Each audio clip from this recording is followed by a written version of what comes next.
여호수아 20장 말씀이고요. 제가 1절 2절 말씀 읽고 나누기 시작할게요. 여호와께서 여호수아에게 말씀하여 이르시되 이스라엘 자손에게 말하여 이르기를 내가 모세를 통하여 너희에게 말한 도피성들을 너희를 위하여 정하라. 아멘. 사명자 윤리를 갖추라 라는 제목이고요. 사명에도 윤리의식이 필요하다라는 겁니다. 우리가 어디에서 무엇을 하더라도 이 도덕과 윤리의식을 가지고 살아가는 것, 더더욱이 이제 사회윤리를 넘어선 기독교 윤리의식을 가지고 살아가는 것은 대단히 중요한 문제이구나 생각을 하게 되었습니다. 여호수아 20장은 땅 분배를 마친 이후에 도피성들을 너희를 위하여 정하라 그러죠.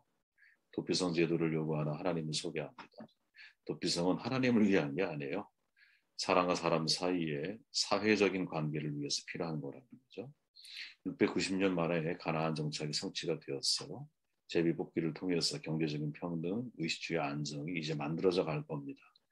이제 분명히 다 분배가 끝났으니까. 그리고 제시된 첫 번째 규정이 뭐냐? 도피성 제도죠. 이미 도피성 제도는 우리가 출애굽기, 민수기, 신명기에서 사실은 다 다루었거든요.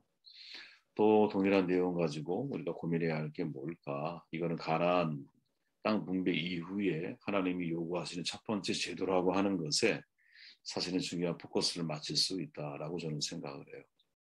그 자체가 중요한 의미가 있는 거죠. 경제적 안정이 주어지면 과연 복된 삶이 시작이 되는가 질문할 수 있겠죠, 여러분. 땅 분배가 끝났으니까. 진보의 역설이라는 말처럼 과거보다 내가 더 잘 살게 된 현대인들의 행복 지수는 사실은 더 낮아지는 시대이죠. 그죠? 인간의 행복은 경제적인 안정에만 있는 것이 분명히 아니다라고 생각할 수 있죠. 사랑 없는 가족, 지옥이잖아요. 서로 소통하지 않는 단절된 사회, 정말 외롭고 고독한 인생을 만드는 거죠. 그러니까 하나님께서 사실은 도피성 제도를 통해 진정 가나안에서 너희들이 누려야 할 행복이 뭔지, 복이 무엇인지를 우리에게 알려주고 있는 거죠. 그 당시만 해도 가나안 사회는 폭력이 난무하는 사회잖아요. 그런 사회 속에서 새로운 사회의 청사진의 모델을 보여주고 있는 거죠. 경제적 안정 이후에 사회적 안정을 위한 제도가 바로 도피성이다. 다른 말로 표현해 보면 도덕과 윤리를 갖춘 사회. 근데 이게 일반 사람들이 출발한 윤리가 아니라 하나님이 우리에게 제정해 주시는 그 윤리를 따라 인생을 살아가는, 도덕을 따라 인생을 살아가는 사람이 되는 것이 세상을 아름답게 사회를 안정되게 만들어갈 수 있는 중요한 어떤 뭐랄까 목표다 이렇게 말할 수 있겠죠. 내용 묵상에 한번 들어가 보면 2절 3절 말씀을 보니까 부지 중에 실수로 사람을 죽인 자를 이렇게 표현하죠. 사명자는 동기와 책임 이 모두가 중요하다는 거예요. 동기 윤리도 가져야 되고 책임 윤리 즉 결과에 대한 책임지려고 하는 윤리 의식을 모두 가지고 있어야 한다는 거죠. 부지 중에 비슈가가라고 하는 히브리어인데 과실 실수 이런 뜻을 가지고 있죠. 건강한 사회가 되려면 사실은 공의가 이루어져야 되잖아. 하나님이 우리에게 표현하실 때 공의, 리더로서 표현을 하시는 거죠. 그 공의의 하나님은 창세기를 통해서 사람이 피를 흘리면 어떻게 해요? 그도 피를 흘려야 되는 거예요. 왜? 사람은 하나님의 형상으로 지음받았기 때문에.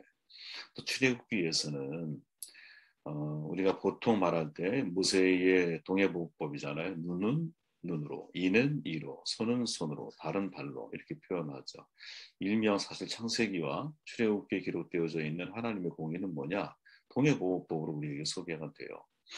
그런데 가나안 땅을 주시면서 주신 제도는 도피성 미클라트 제도거든요. 히브리어 미클라트라는 말인데 공의의 하나님이 이제 무엇? 은혜의 하나님 혹은 사랑의 하나님이라고 하는 사실을 강조하고 있다라는 거죠. 그러니까 인간이 참으로 행복하게 살아가려면 해결해야 할 근본적인 문제는 저는 은혜를 만드는 사회가 되어야 한다고 봐요. 그게 우리 교회 공동체 사명자들에게 주어져 있는 매우 중요한 윤리의식인 거죠. 비은혜의 집단이잖아요. 이 사회는. 나는 여러분 죽으면 영원히 공석이 아니라니까요. 일주일이면 금방 내 자리는 아니 하면 내 자리는 다른 사람으로 채워지게 되어 있는 거예요. 비은혜의 집단이에요, 여러분. 군대가 철저한 비은혜의 집단 아닙니까? 우리는 그런 사회로 살아가고 있는 거거든요. 그래 그런 사회가 대안이냐 아니라는 거죠. 정말 새로운 사회, 하나님이 원하시는 사회는 은혜의 사회가 되어야 한다라는 거죠. 그것을 우리를 통해서 이루기 원하시는 거예요. 하나님은 실수로 살인한 자에게 복수하지 못하게 하시죠. 단순히 약자를 보호하기 위함이 아니라 죄인이 용서받을 수 있는 길을 마련해 가신다라는 거예요.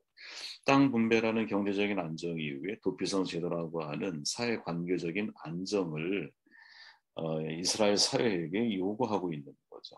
부지 중에 다시 말하면 하나님은 의도성이 없는 살이 내면의 동기를 대단히 중요하게 여기세요. 그죠? 여러분도 그거 믿으시죠? 저도 믿어요. 사람은 외모를 나 여호와는 중심을 본다. 사무엘 고백 아닙니까? 하나님은 중심을 보시고 사람은 외모를 봐요. 그러니까 사람 중심을 보시기 때문에 외모에 신경 쓰지 말아라 이 말이 아니라 우리의 외적인 모습도 사람들의 외모를 보기 때문에 아주 단정하고 깔끔하게 인생을 거룩하게 인생을 살아야 있는 거죠. 그러나 하나님이 보는 것은 내 내면의 거룩함이라는 거예요. 그죠? 이때 하나님이 중심을 보신다라는 말은 동기를 보신다라는 말로만 오해하면 큰일 나거든요. 이런 오해는 동기만 좋으면 결과에 상관없이 괜찮다라는 잘못된 오해를 또 만들어요. 독일의 사회학자죠 막스 베버가 동기윤리, 책임윤리에 대해서 이야기를 하는데 동기윤리가 뭐냐? 어떤 행위의 동기만 선하다면 그 결과가 어떻게 되든지 행위는 선하다 이렇게 보는 거예요. 그럼 책임윤리는 뭐냐?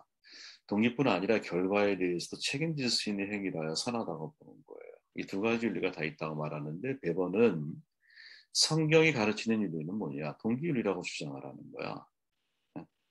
문제는 뭐냐? 어떤 사람의 동기나 의도를 알아내기는 어려운 일이잖아요. 그죠? 함부로 평가하는 건 매우 위험한 일이에요. 왜 그러냐면 좋은 동기로 나쁜 결과가 생길 수도 있고요. 나쁜 동기로 좋은 결과가 생기기도 하기 때문에 이거를 구별하기가 쉽지가 않거든요.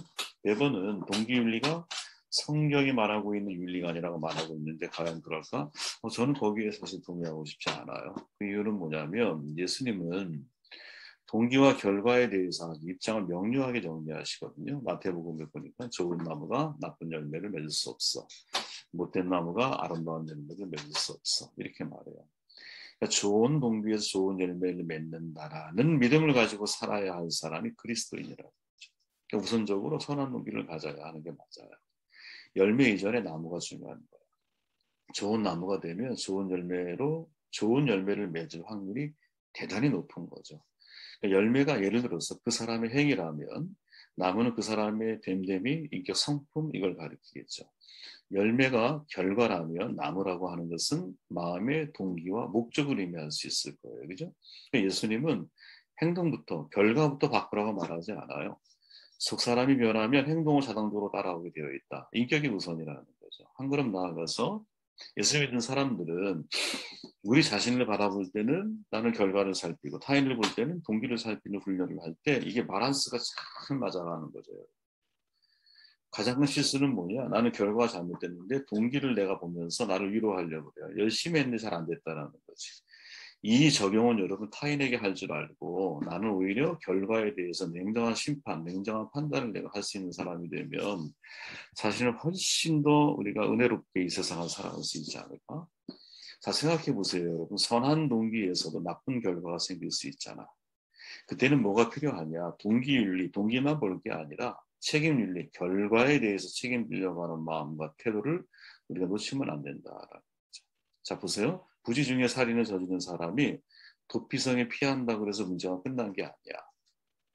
무슨 말이냐? 6절에 보면 여러분 그 살인자는 밑에 여기 있어요. 회중 앞에 서서 재판을 받기까지 또는 그 당시 대제사장이 죽기까지 그 성읍에 거주하다가 이 사람은 도피성에 피했어. 그죠?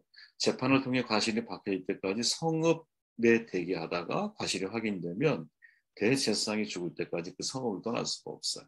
만약에 내가 살아있는 동안 대제사장이 안 죽었어. 그럼 나는 거기서 그냥 죽는 거야. 나중에 말하겠지만 여러분 도피성은 여러분 사방 500m밖에 안 되거든요. 시골에 가면 이제 마을 하나 있잖아요. 그 정도라고 생각하면 돼요.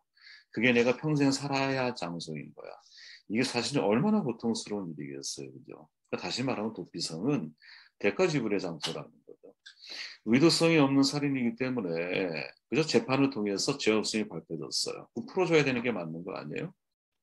그런데 왜 거기에서 대제사장이 죽을 때까지 머물러야 돼? 비록 의도성이 없을지라도 아무런 잘못이 없는 무고한 생명을 죽음에 이른 거에 대한 책임을 지라는 거죠. 이게 책임 윤리인 거예요, 여러분. 그러니까 부지 중에라고 하는 단어는 동기 윤리를 말하지만 대제사장이 죽을 때까지 성읍에 거주할 것이라고 하는 말은 책임 윤리로 마무리되고 있는 거죠. 동기와 결과 모두를 사실은 중요하게 여기는데 하나님 앞에서는 항상 내 동기가 선한 동기가 되기를 애를 쓰고 내가 좋은 나무가 되기를 애를 쓰는 게 맞고 설령 좋은 의도 또 좋은 목적을 가지고 시작을 했지만 결과가 나빴다. 그러면 그 결과에 대해서는 어떻게 내가 정직하게 책임을 지려고 하는 이 마음 자신을 갖는 것 이게 균형 잡힌 신앙이나 기독교인의 윤리의식이 아니겠는가 이런 생각을 도피성을 통해서 우리가 확인하게 되죠. 다음 넘어가 볼게요. 4절 말씀 읽어보시고요. 9절에 거류하는 거민들을 위하여 선정된 성으로서 이런 거죠. 사명은 개인 윤리 플러스 사회 윤리 모두가 필요하다는 거예요. 그죠? 개인과 사회 모두를 생각할 수 있어야 된다는 것이. 개인만 생각하면 여러분 나만 잘하면 돼. 그죠? 사회를 생각하면 사회를 위해 내가 무엇을 할 수 있는 게 있는 거야. 여러분 보세요. 도피성에 들어간 사람은요. 혼자 무죄를 주장할 수 없는 거예요. 도피성 성읍의 장로들에게 사실을 말해줘야 되고 그들이 재판이 마무리될 때까지 누구를 보호해줘? 살인자를 보호해줘. 그러니까 말하지 않으면 보호받을 수가 없고요. 말해야만이 보호받을 수 있어요. 말을 했어. 그러면 당연히 그 마을에 있는 사람들은 이 살인자를 보호해 줘야 할 책임이 있는 거야. 5절 피해 보복자가 그의 애들을 따라온다 할지라도 그들은 그 살인자를 그의 손에 내주지 말아라. 이렇게 말을 하죠. 그죠? 피의자를 절대로 보복자의 손에 내어주지 말아야 돼. 사회윤리인 거예요. 더욱이 9절에 보니까 거류하는 거류민을 위하여. 이게 무슨 말이냐? 이방인인 거예요. 유대인이 하는 이방인들조차도 무엇? 그들이 부지 중에 살인한 자가 도피성으로 피했을 때는 그를 품어야 돼요. 개인윤리가 아니죠. 사회윤리인 거예요. 그것도 이기적인 사회윤리가 아니라 보다 이타적인 사회윤리인 거죠. 왜? 유대인들을 떠나서 거류민까지도 도피성에 이제 받아들일 수 있는 윤리의식. 제가 어제도 말씀드렸지만 미라클 작전을 제가 이렇게 좀 하나하나 다 훑어보면서 정말 감동이더라고요. 왜? 우리 교민을 구하러 돌아간 게 아니잖아. 현지에서 특별 공로자, 특별 기여자라는 명칭을 만들어냈지만 현지에서 한국을 도왔던 현지인들, 아프간 현지인들을 구해내기 위해서 약속을 지키기 위해서 정말 국방부에서 국가에서 직접 그 일을 진두지휘해서 그 일을 이루어내는 과정을 보면서 더군다나 거기 아이들이 한 100명 이상 있었다 그러잖아요. 야 이게 진짜 노블리스 오블리지구나. 이게 정말 사회윤리구나. 우리가 어느덧 그런 사회윤리에 대해서 옛날에 남녀에 대해서 고민하지 않았던 나라인데 단일민족 내세우면서 야 이제는 어느덧 전 세계에 있는 사람들을 우리가 같은 동급은 아니겠지만 기회를 그들에게 줄 수 있는 마음의 여력 이게 어떻게 보면 국격이죠. 이런 의식을 조금씩 우리가 그런 부담감을 갖게 됐구나. 개인적으로는 아주 고무적으로 생각하게 된 시간이었습니다. 여러분 보수 신앙인은요 개인 구원을 강조하거든요. 직무는 반대겠죠. 사회 구원을 강조해요. 야, 어떻게 취해야 될까 두 사이에서 개인 윤리와 사회 윤리가 그 속에 포함되어 있죠. 개인 윤리를 강조하면 여러분 개인 구원으로 흘러가게 되어 있고요. 사회 윤리를 강조하면 사회 구원으로 흘러가게 되어 있을 거예요.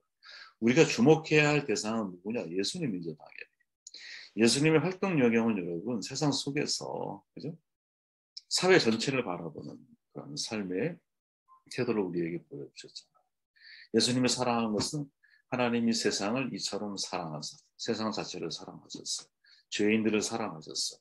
소외된 사람들을 사랑하셨어요. 힘있고 권력 있는 사람들이 자신의 힘을 이용해서 가난한 사람들 착취하는 모습에 대해서 신랄한 비판자의 입장에 서 계셨어요. 그들과 전투적으로 무력으로 항쟁하고 이게 아니에요.